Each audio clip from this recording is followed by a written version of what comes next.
Hello मेरे प्यारे बच्चों, वेलकम टू शिंदेस केमिस्ट्री टेक्निक्स।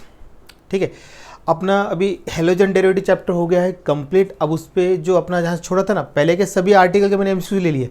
मैंने SN1 SN2 वहाँ से मतलब न्यूक्लियोफिलिक सब्स्टिट्यूशन वहाँ से लेके केमिकल प्रॉपर्टी के रह गए एमसीक्यू, उसी के मैं एमसीक्यू सभी कवर कर रहा हूँ। फिर अपना ये चैप्टर बिल्कुल कंप्लीट हो जाता है विथ एमसीक्यू, मतलब बोर्ड प्लस CET। ठीक है ना। और अभी आप लोग क्या कीजिए, अपने ज़्यादा से ज़्यादा दोस्तों को सब्सक्राइब करने के लिए बताइए आप जरा चैनल को।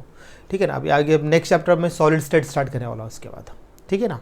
चलिए अब देखते हैं इसका जो फर्स्ट क्वेश्चन मैंने जो बनाया है वो SN1 reactions occur through the intermediate formation of SN1 का पूरा इंफॉर्मेशन वाला होना चाहिए। 2 स्टेप प्रोसेस है, उसमें सबसे पहले स्टेप में बनेगा आपका कार्बोकेटाइन और सेकंड स्टेप में न्यूक्लियोफिल अटैक करेगा और बनता है प्रोडक्ट। याद आ रहा है आपका? अगर आपका जो सबस्ट्रेट है वो ऑप्टिकली एक्टिव है, मतलब उसमें कायरल कार्बन एटम है, तो रेसिन मिक्सचर बनता है। याद आ रहा है आपको? तो अब इसका आंसर क्या होगा, आप समझ में आ गया होगा अभी आपको। SN1 reaction occur through the intermediate. अब इसमें इंटरमीडिएट क्या बन रहा है? इंटरमीडिएट पहले ही लिखा था कार्बोकेटाइन्स। कार्बोकेटाइन ही बनता है intermediate, carbanion free radical none of this नहीं होगा।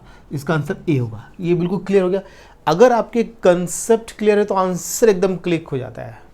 कंसेप्ट क्लियर है तो प्रॉब्लम है, उसको इसलिए ज़्यादा से ज़्यादा रिविजन करना चाहिए आप लोगों ने। ठीक है। अब बोलते हैं कि हमको सर ये नहीं आ रहा, बहुत डिफिकल्ट आ रहा, उसका रीज़न वही है कि आपके कंसेप्ट जो है ना वो क्लियर नहीं होते बच्चों के। ज़्यादा से ज़्यादा पढ़िए आप। ठीक है, देखते हैं दूसरा question. The number of optical isomers formed by hydrogenation of the compound. इस कंपाउंड आप हाइड्रोजनेशन कर दो, इसलिए मैंने जगह छोड़ के रखी। देखिए CH3 कितने टाइम है? 2 टाइम्स है। ये टेकन ट्वाइस लिखा है, मतलब 2 टाइम्स है, तो लिखा CH3 2 टाइम्स। ठीक है ना। अब यहाँ पे डबल बॉन्ड, फिर CH सिंगल बॉन्ड CH, ऐसा होगा। इसका हाइड्रोजनेशन करना मतलब एडिशन ऑफ हाइड्रोजन करना है आपको in the presence of catalyst लेते निकल। तो एक हाइड्रोजन इधर अटैच हो जाएगा और एक हाइड्रोजन आपका इधर अटैच होगा, और इसका ये पाई बॉन्ड ब्रेक। तब क्या बनेगा इधर आपका CH3 CH3, यहाँ पे एक हाइड्रोजन अटैच। ठीक है, इसको एक काम करता हूँ ऊपर लिख देता हूँ, जिससे आपको कायरल कार्बन पहचाने में आसान हो जाएगी। देखते हैं फिर यहाँ पर एक हाइड्रोजन यहाँ पे अटैच, तो H, एक H को मैं नीचे लिख देता हूँ और CH3। अब बताइए कायरल कार्बन एटम होगा, अगर एक कायरल होगा तो 2 ऐसे बनेंगे, 2 होगा तो 4। उसका फॉर्मूला होता है A इक्वल्स टू 2⁻n। ए का मतलब होता है नंबर ऑफ ऑप्टिकल आइसोमर्स। देखो ये फॉर्मूला आपको दे रहा हूँ मैं, इस फॉर्मूला से आप निकाल सकते हैं। A equals to 2⁻n। A मतलब नंबर ऑफ ऑप्टिकल आइसोमर्स और n मतलब होता है कायरल कार्बन एटम। n का मतलब कायरल कार्बन एटम और a का मतलब नंबर ऑफ ऑप्टिकल आइसोमर्स। तो अगर यहाँ पे एक भी नहीं है क्योंकि इधर नहीं है, तो यहाँ पर क्या हो रहा है? 2 सेम मिथिल ग्रुप, यहाँ पे 2 सेम हाइड्रोजन, यहाँ पे 3, तो 0 आंसर है। अगर एक होता, मान ले चलो एक होता, तो 2⁻1 मतलब कितना होता है इसका? 2 आ जाता है। 2 होता है तो 2 × 2 4 हो जाता है। ऐसे आपको निकाल सकते हो उस फॉर्मूले से। ठीक है ना। तो थोड़ा सा एक नया कंसेप्ट भी इंट्रोड्यूस हो गया यहाँ पर, ऑप्टिकल शॉर्टकट ट्रिक। ठीक है ना। इससे आप निकाल सकते हैं सारे आइसोमर्स, आप फटाफट निकाल सकते हैं।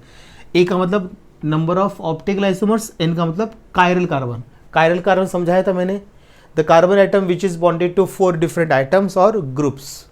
4 आइटम होने डिफरेंट होने चाहिए, आइटम या ग्रुप डिफरेंट, तो फिर उसको कायरल बोलते हैं। अगर एक कायरल है तो 1 रखा मैंने, तो 2 आ गया। 2 रखते हैं तो फिर 2 × 2 कितना हो जाता है? 4 हो जाता है। 3 रखता तो 2 × 2 4, 4 × 2 ऐसा करके 8 ऐसा आना था। इस टाइप से आपको करते आना, मतलब उसको करते आना आ सकता है ना, मतलब जैसे जो भी हो वो तो मैं आपको बता रहा हूँ, कर सकते हैं आराम से। तो इस फॉर्मूले से आपका शॉर्टकट ट्रिक से ऑप्टिकल आइसोमर्स निकाल सकते हैं। कर लीजिए इसको नोट डाउन। ओके, अब देखते हैं third question. Racemic mixture is formed by mixing 2। अब रेसिमिक मिक्सचर आपको याद होगा, पहले आपने कंसेप्ट रिवाइज कर दिया। रेसिमिक मिक्सचर किसको लेंगे? व्हेन 2 ऑप्टिकली एक्टिव कंपाउंड्स क्या होता है उसको मिक्स कर दो। डी और एल फॉर्म जो होता है उसको मिक्स कर दो, उसको बोलते हैं the equimolar mixture of D and L form of a substance is called racemic mixture. अब आ गया होगा समझ में। तो क्या आइसोमेरिक कंपाउंड्स है? नहीं। कायरल कंपाउंड्स हो सकते हैं, मीजो कंपाउंड्स नहीं होगा।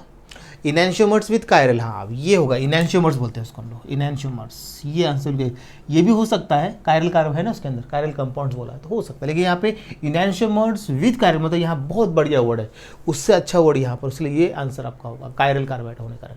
इनैंशियोमर्स ऑप्टिकली आइसोमर, इनैंशियोमर्स मतलब ऑप्टिकल आइसोमर, डी और एल फॉर्म, ये बहुत अच्छा वर्ड है उसके लिए ये आंसर, ये कंफ्यूज कर दिया है यहाँ पर।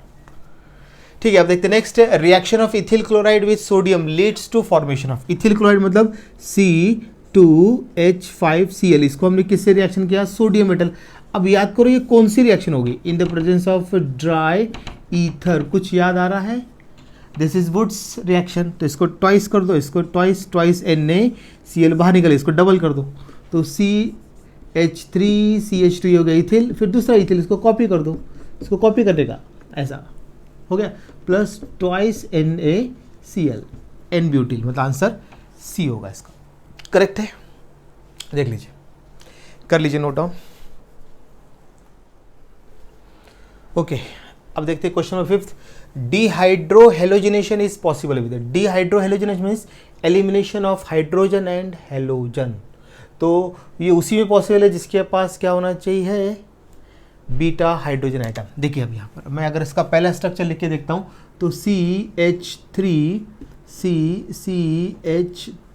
डी लिखा है, CH3 और Cl ऐसे लिखा है मैंने, तो ये अल्फा कार्बन, ये बीटा, ये बीटा, ये बीटा, 3 बीटा है। अब कहीं से H निकालो, मान लो यहाँ से H निकाला मैंने, तो ये हो गया डिहाइड्रोहेलोजिनेशन, यहाँ डबल बॉन्ड हो जाएगा, तो मतलब इसका तो होने वाला है, तो दिख ही रहा है, इसका फिनाइल रहेगा, ये CCH5 फिनाइल, मतलब यहाँ रिंग रिंग रिंग, यहाँ पॉसिबल है नहीं हाइड्रोजन, यहाँ पे देखो अल्फा कार्बन है, बीटा है ही नहीं, यहाँ पॉसिबल नहीं है, तो बोथ और A और B तो हो ही नहीं सकता, तो इसका आंसर A। क्लियर हुआ ना, अल्फा से हेलोजन, बीटा से हाइड्रोजन, तो उसको बोलते हैं डिहाइड्रोहेलोजिनेशन। एलिमिनेशन रिएक्शन में पढ़ा ना, मैंने बोला ना जो पहले जो पढ़ा वो क्लियर चाहिए, मैं और बहुत धीरे धीरे पढ़ा रहा हूँ, कोई फास्ट भी नहीं जा रहा हूँ, बिल्कुल आप जैसे आप कोई किसी कोचिंग में पढ़ते हैं वैसे ही पढ़ा रहा हूँ मैं धीरे धीरे, सिर्फ आपको पढ़ना है बस डेली, ठीक है, कोई प्रॉब्लम नहीं। अब देखो नेक्स्ट 6 क्वेश्चन, ऐसा क्वेश्चन आपको आने चाहिए, ये क्वेश्चन थोड़े होते हैं डिफिकल्ट माने जाते हैं ऐसे क्वेश्चन। देखो यहाँ पे लिया है एन प्रोपिल क्लोराइड को एल्कोहलिक KOH, तो अब इस सबके रोल याद होने चाहिए। एल्कोहलिक KOH का रोल है डिहाइड्रोहेलोजिनेशन, ये देखो ये है, फिर HBr ऐड होगा, करना है, B जो बनेगा उसको HBr ऐड करना है, फिर C जो बनेगा उसको सोडियम और ईथर, मतलब यहाँ वुड्स रिएक्शन है,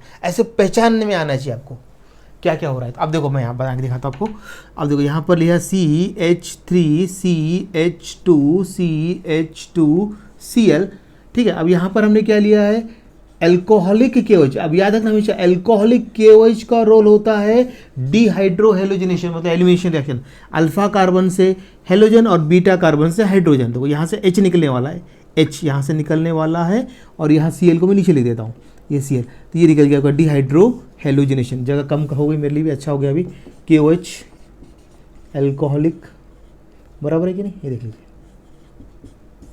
हो गया।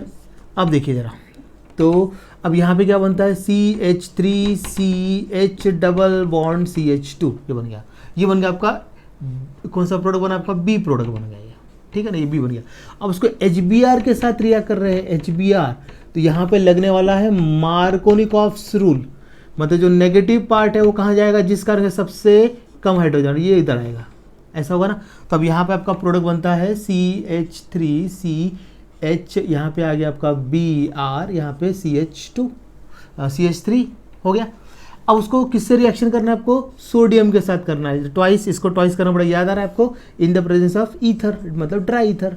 तो अब इसको डबल कर दो, डबल करने का तो मतलब मेरे ख्याल से ऐसा करेंगे तो डबल करके क्या बनेगा, CH3CH, एक नीचे लिख देता हूँ CH3, फिर CH3 डबल कर दिया मैंने इसको, तो ये बन रहा है आपका 1 2 3 4, मतलब 2,3 di methyl butane, answer B होगा।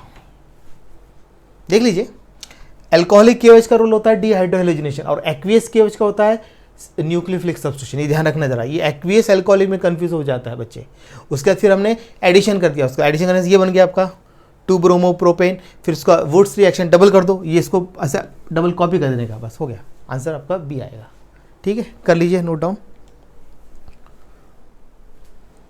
ओके, अब देखते हैं question 7th, which one is an organometallic compound. Organometallic compound मतलब क्या होता है, ऑर्गेनो का मतलब होता है कार्बन होना चाहिए, मेटल मतलब मेटल, तो अगर कार्बन डायरेक्टली मेटल से अटैच है या फिर मेटल डायरेक्टली कार्बन से अटैच है, उस ऐसे कंपाउंड को बोलते हैं ऑर्गेनोमेटेलिक।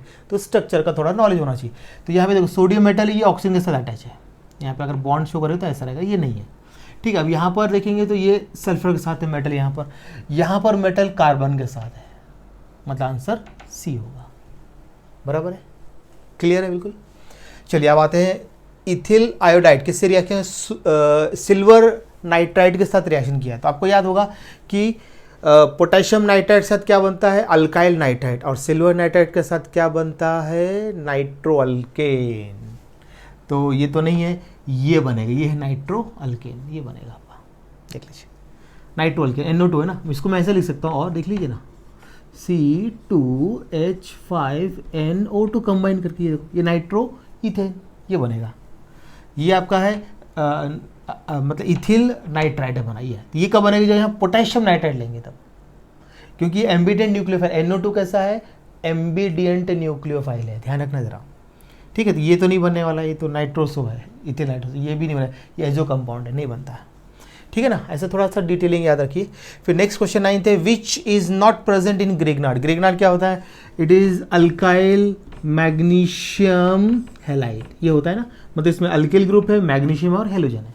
तो बोला इसमें से कौन सा प्रेजेंट, नॉट वाले क्वेश्चन खतरनाक होते हैं, क्या नहीं है, मिथिल ग्रुप मतलब अल्किल ग्रुप है, मैग्नीशियम वो है, हेलोजन है मतलब कार्बोक्सी ग्रुप नहीं है, ऐसा, ठीक है, कर लीजिए नोट डाउन। ओके, अब देखते हैं 10th क्वेश्चन क्या बोल रहा है। Methyl chloride reacts with silver acetate to yield, methyl chloride है, देखो उसका एक्सप्लेनेशन दे रहा हूँ। मिथिल क्लोराइड हमने लिया CH3Cl, इसको हमने किससे रिएक्शन किया है, सिल्वर एसिटेट, मतलब कि सिल्वर एसिटेट, तो CH3COOAg हो गया सिल्वर एसिटेट। तो क्या बनेगा उससे अभी, तो अब देखो, अब कॉलम ये न्यूक्लियोफाइल है, ये न्यूक्लियोफाइल इस क्लोराइड को, ये इसको रिप्लेस करेगा, मतलब यहाँ पे AgCl निकलेगा, यह किस में अटैच, मतलब क्या बनने वाला प्रोडक्ट, CH3COOCH3 प्लस AgCl, मतलब मिथिल एसिटेट, मिथिल एसिटेट है अब आपका C ऑप्शन में, ये देख लीजिए, डायरेक्ट आ जाता है, कुछ कन्फ्यूजन नहीं है, क्लियर है। तो ये 10th का मैंने एक्सप्लेनेशन दे दिया, ये 10th का, ठीक है। अब 11 देखते हैं, which of the following is an ambient nucleophile. Ambient मतलब जिसके फॉर्मूला सेम रहता है लेकिन उसके 2 मोड ऑफ अटैचमेंट। अब यहाँ पे इसका तो नहीं होगा, साइनाइड का हमने पढ़ा हुआ है, साइनाइड के 2 होते हैं, एक तो होगा साइन C ट्रिपल बॉन्ड N, तो यहाँ से अटैच हो सकता है, फिर दूसरा हो सकता है N, ऐसा होगा C, ये नाइट्रोजन के थ्रू अटैच होगा, तो इसका आंसर B है, B is ambient nucleophile. Cyanide है, नाइट्रो है, आपके सिलेबस ये 2 बहुत ज़्यादा होता है, NO2 है और साइनाइड, ये 2 आपके सिलेबस में दिए हुए हैं, ठीक है ना। चलिए आगे देखते हैं, HBr रिएक्ट्स फास्टेस्ट विथ। अब HBr आपको याद होगा, HBr से C2 रिएक्शन से बनता है, क्योंकि वो मतलब कि वो कैसा रहता है, अनस्टेबल एट रूम टेम्परेचर, मतलब less stable at room temperature ऐसे बोलेंगे। तो अभी वो किससे रिएक्शन, तो ऑर्डर देखते हैं अल्कोहल का, तो प्राइमरी, सेकेंडरी, टर्शरी, तो सबसे ज़्यादा रिएक्टिव कौन सा होगा, tertiary. Tertiary alcohol more reactive than secondary alcohol, secondary alcohol more reactive than primary alcohol. तो मतलब अभी आपको टर्शरी अल्कोहल पहचानना है इसमें से, टर्शरी अल्कोहल। तो 2 मिथिल प्रोपेन टू ऑल, अगर मैं इसका स्ट्रक्चर बनाता हूँ, 2 मिथिल मतलब CH3C 2 मिथिल, ये ऐसा बन रहा है, ये आएगा, तो ये टर्शरी अल्कोहल है, यही आंसर है। ये 1 ऑल मतलब प्राइमरी, ये सेकेंडरी, और ये सेकेंडरी, 1 पे, सॉरी 1 पे है, ये प्राइमरी, 1 ऑल, ये प्राइमरी है, 1 ऑल प्राइमरी, ये प्राइमरी, ये प्राइमरी, ये सेकेंडरी। यहाँ लिख देता ब्रैकेट में, ये सेकेंडरी है, ये प्राइमरी है, ये प्राइमरी है, और ये है टर्शरी, ऐसे लिख देता हूँ, क्लियर। चलिए नोट डाउन कर लीजिए आप इसको।